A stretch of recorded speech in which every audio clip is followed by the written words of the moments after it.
Okay, so today we're going to do some fun scratch art. Now, there's two different ways we can do it, and I'm going to show you both ways. I'm going to mark a line.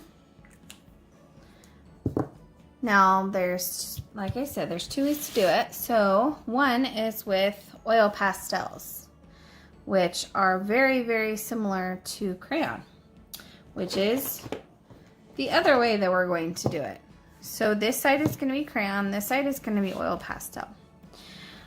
The major difference, which I will show you very quickly, is that with oil pastel, you can blend. You can mix the colors together. With a regular crayon, let's take two, and you need to push hard for this. They don't really blend. I mean, the darks and the darks, but they don't really blend very well together. You can't transition from a light to a dark like you can with,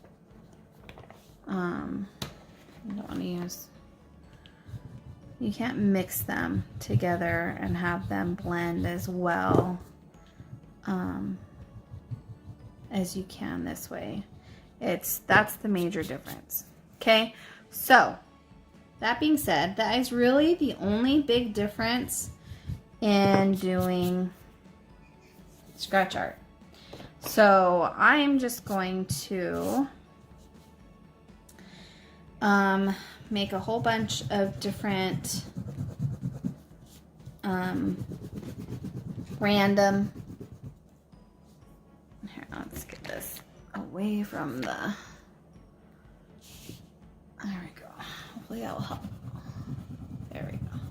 I'm just gonna make a whole bunch of different little scratchy random. Not gonna make it super, I want to make it kind of bright though. So let's go for some of the warm colors too. So I'm just gonna kind of do this randomly, and remember, you do want to press hard, so it's not any of this light coloring stuff. You want to be nice and heavy, and go right up against the line.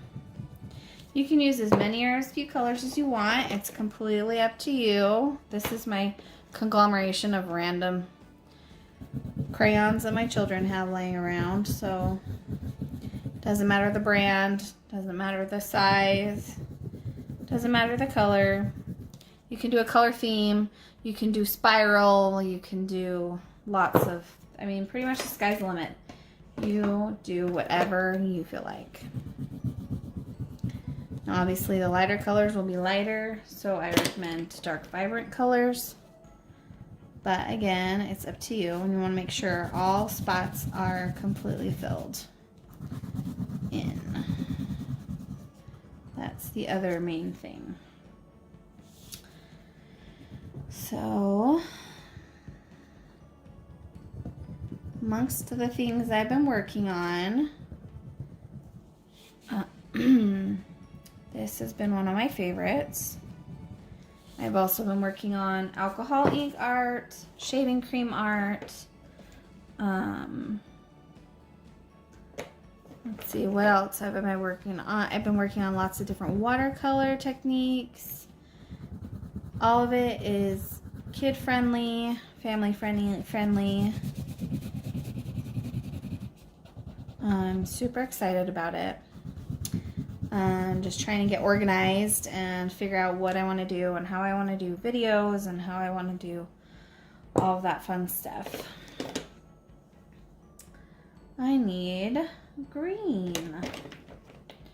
Looking for all the different colors I have. It's kind of a light green.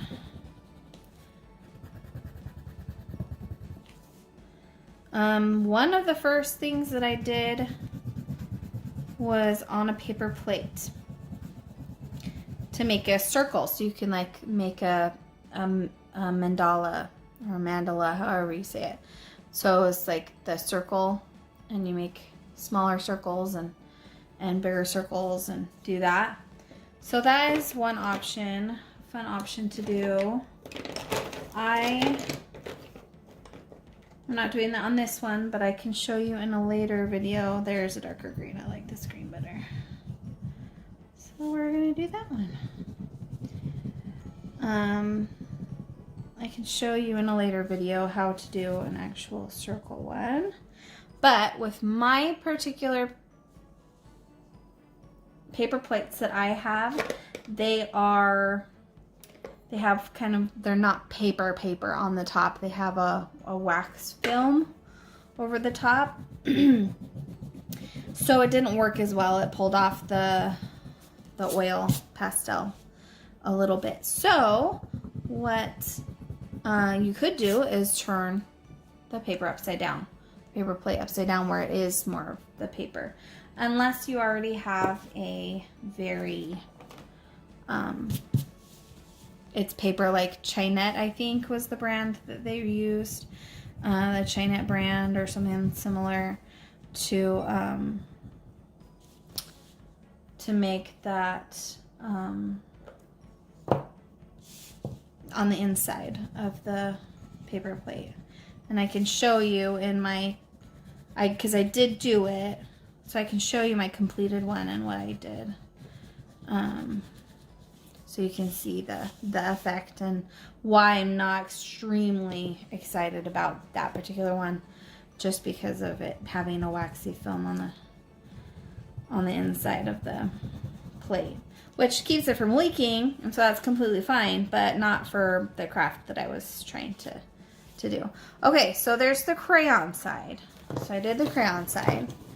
Put all the crayons back. And now I'm gonna do some on the oil pastel side. And I'm gonna do bigger colors so I don't take quite as long, so you can see what I'm doing.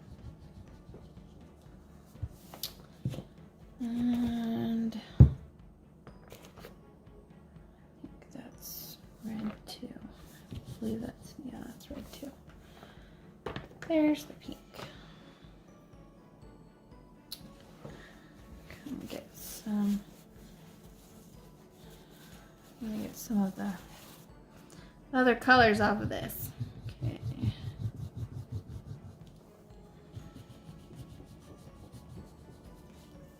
Let's get some bright colors here.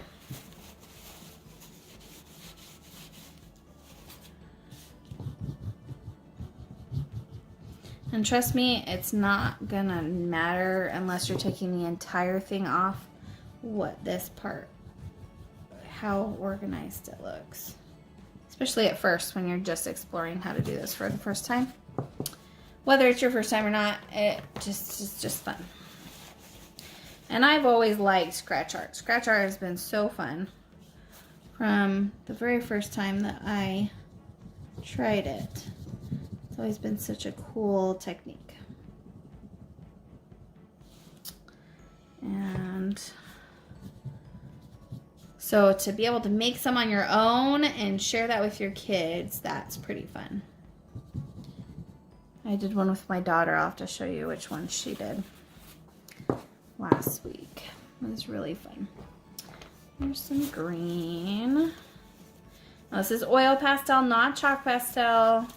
We'll be doing a fun thing for chalk pastel too. I have a couple of fun things to do with that too, but this one is oil pastel, which, you know, I didn't really like as much before, but hey, with scratch art, now it's becoming more of my favorite.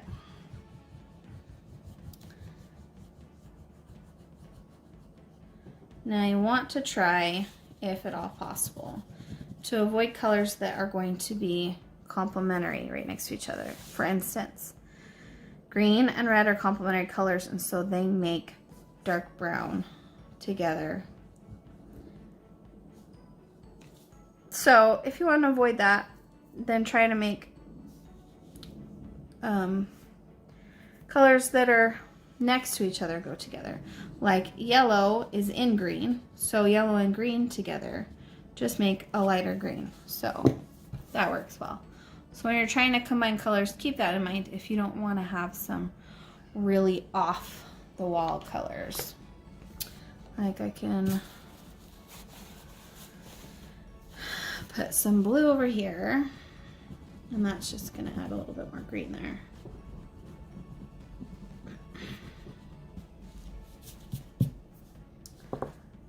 Okay, I'm going to add some bright colors to the corner.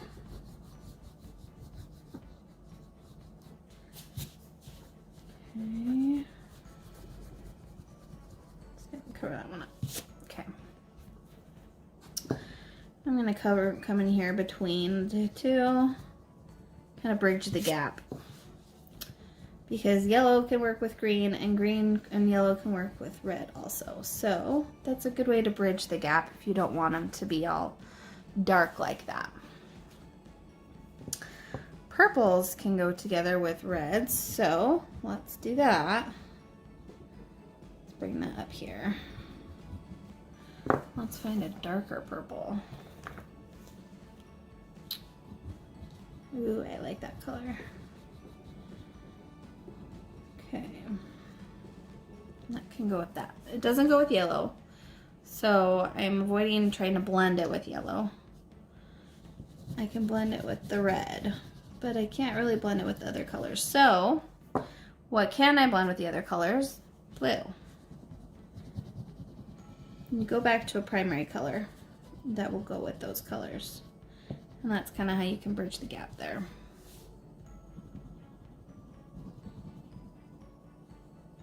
If you want to blend them together, which is kind of what I wanted to do and show you that you could do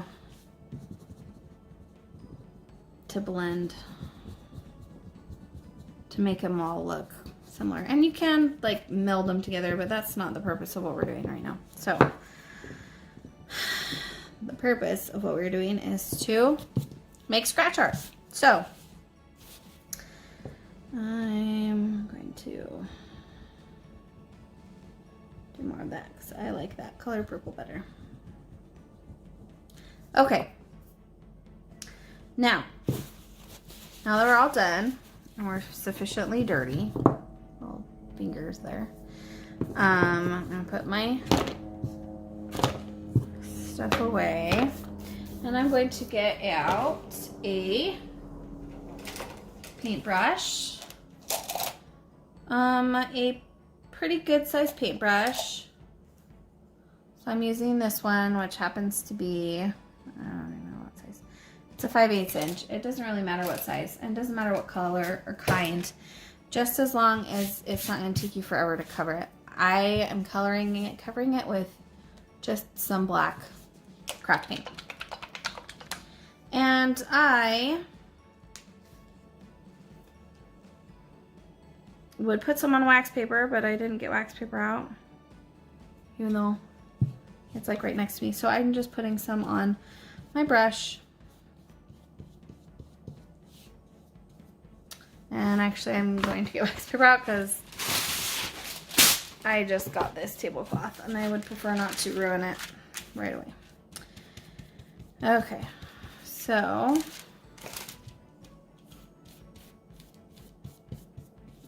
I'm just covering the whole thing. I just happen to only cover one side for now.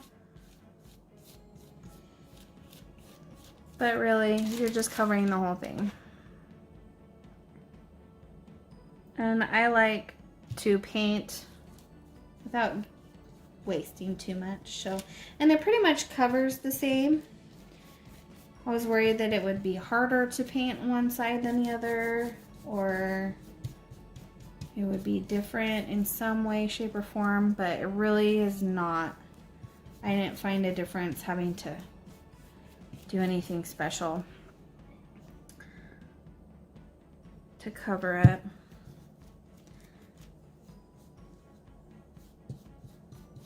The biggest thing is trying to make it even. I'm not messy. Haha. I'm just gonna put some right on.